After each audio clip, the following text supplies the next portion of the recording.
এই দেশের মানুষ খুব বেশি অস্থির, বাংলাদেশের মানুষ খুব বেশি অস্থির। আমি পৃথিবীর অনেক দেশে ঘুরেছি, সেখানে দেখেছি মানুষজন খুব ধীরস্থির ভাবে কাজ করতে পছন্দ করে। সুপার শপে যদি কিনতে যায়, they maintain the queue in super shop.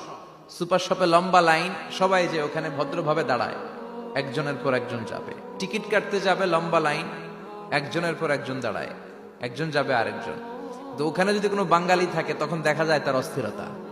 কেন সামনে এত লাইন, এত সময় লাগে কেন, আমি কখন পাবো, আমার কি হবে? অস্থিরতা আছে না নাই? মানে সে পারে না সামনে সবাইকে ডিঙ্গিয়ে আগে যে টাকা পে করবে, আগে যে টিকিট কাটবে। এই অস্থিরতা আমাদের কমাইতে হবে, ধৈর্যশীল হতে হবে। গোটা বিশ্বব্যাপী আমাদের এই বাংলাদেশের মানুষের এই বদনাম যে আমরা অস্থির প্রকৃতির, আমরা ঠান্ডা মাথায় ভাবি না। ঠান্ডা মাথায় ভাবতে হবে, ধৈর্যশীল হতে হবে। ইন্নামা সাবরু ইনদা সাদামাতিল উলা। বিষ্ণু বলেছেন, বিপদের প্রথম ধাক্কায় যে সবর ধারণ করতে পারে সেই তো সবুর। এজন্য বিষ্ণু দোয়া করতেন, আল্লাহুম্মা জাআলনি সাবুরা, আল্লাহ আপনি আমাকে ধৈর্যশীল বানান।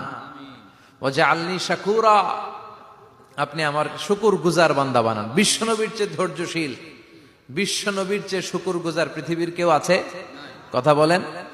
এমন তাবৎ কোনো অত্যাচার নাই যে অত্যাচার বিশ্বনবীর উপর করা হয় নাই।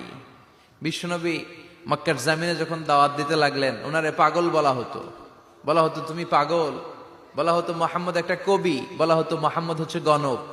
বিশ্বনবী যখন রুকু দিতেন, সিজদায় চলে যেতেন, উটের পচা নারী ভুরি এনে বিশ্বনবীর কাঁধে ফেলে রাখা হতো।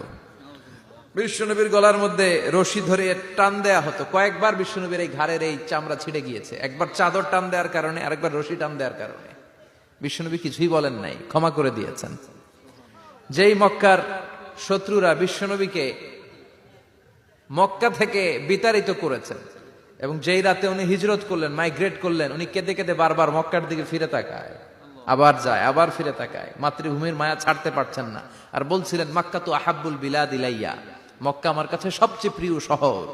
লাউলা উখরিজতু লামা খরাজতু মিনহা, আমার যদি বের করে না দেয়া হতো এই শহর থেকে, আমি কোনোদিন এই শহর থেকে বেরোতাম না। এত ভালোবাসতেন বিশ্বনবী মক্কাতুল মুকাররমাকে, ধৈর্যশীল ছিলেন। এত অত্যাচার অনাচারের পরে যখন মক্কা বিজয়ের ক্ষণ আসলো, এই মক্কাকে বিশ্বনবীর করতলগত করে দিল কে? ফাতে মক্কা হলো।